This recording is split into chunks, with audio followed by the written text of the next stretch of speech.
Nigeria experienced devastating floods in 2012 and 2018, which affected millions of people and caused fiscal losses amounting to billions of naira. And despite warnings as well as flood alerts issued by the Nigerian Meteorological Agency and the National Emergency Management Agency to states in the country, governments and individuals failed to take heed and adequately prepare by putting measures in place to mitigate against the looming disaster.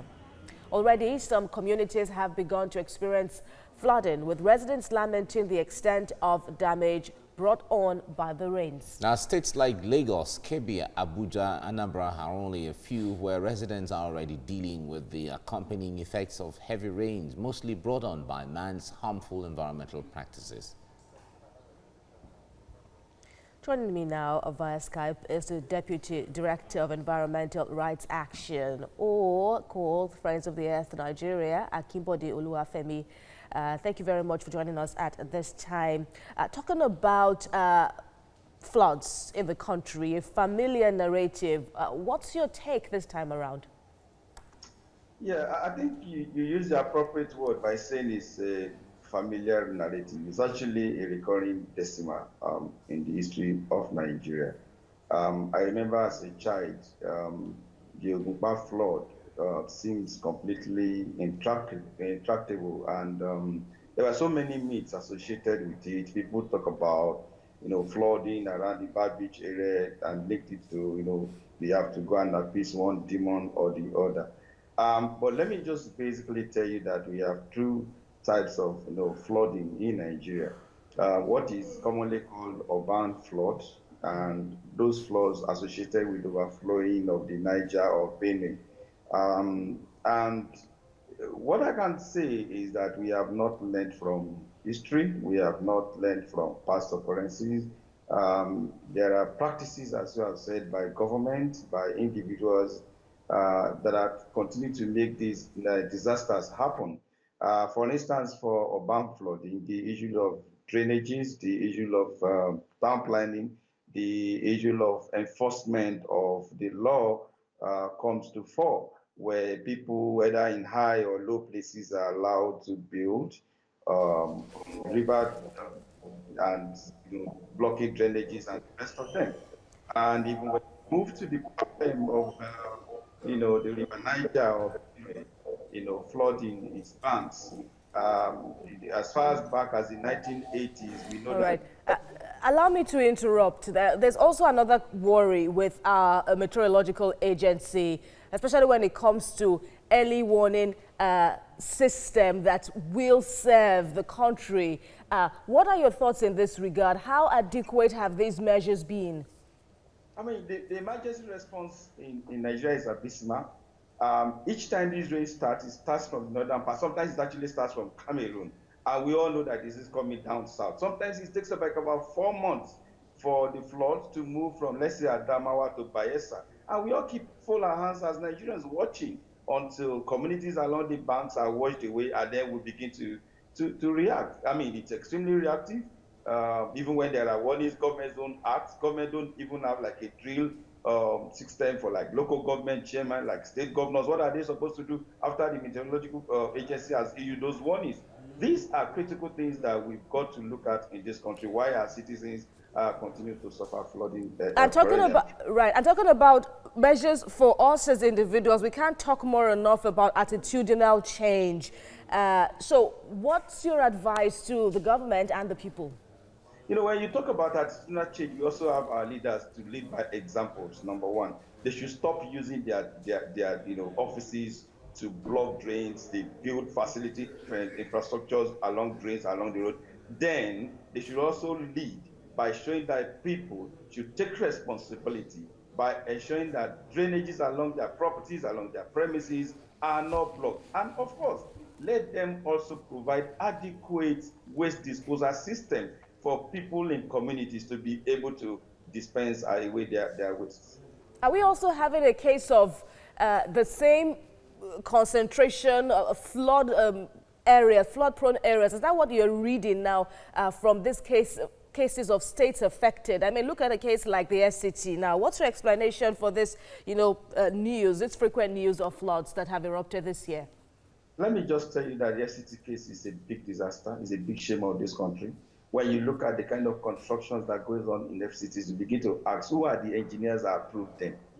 Why do you construct major roads, open them with funfair, and they don't have appropriate drainages? Those drainages are not covered.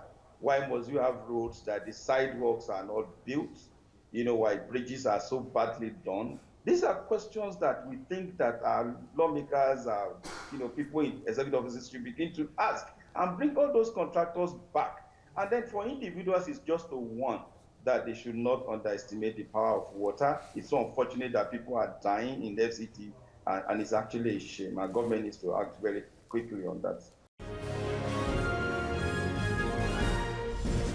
The idea or the issue of usually at the beginning of the year when there are alerts to the people from agencies of government warning about issues of flood and how the weather is going to be, it is not new.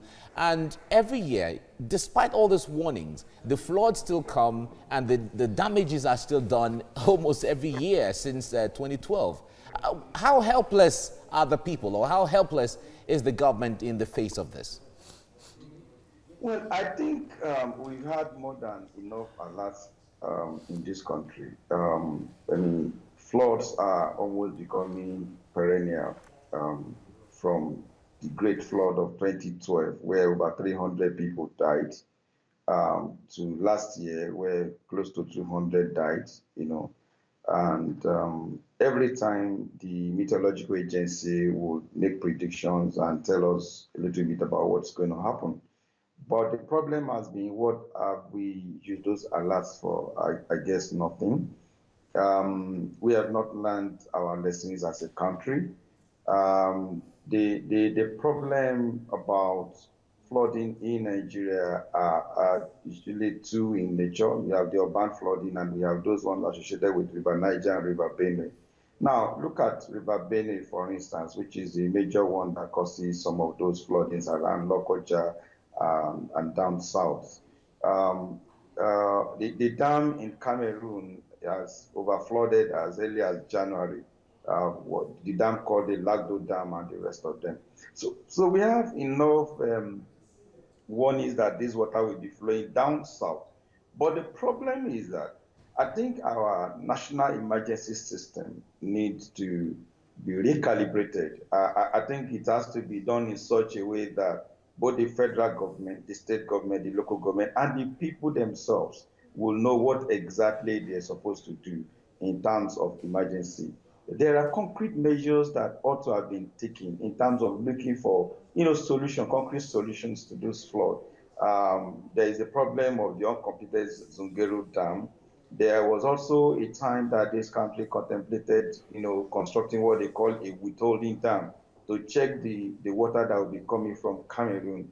Nothing has been done about that. There is also, coming back to emergency response and emergency management. What is exactly the protocol? What does the people know? How do they know how to evacuate? Who evacuates who? And at what period of time? What is the messaging that is going out to people? These are critical issues that we need to take seriously in this country. Yeah, Akimbode, if we have to take steps right now, what steps do you think can be taken so far? Is it too late?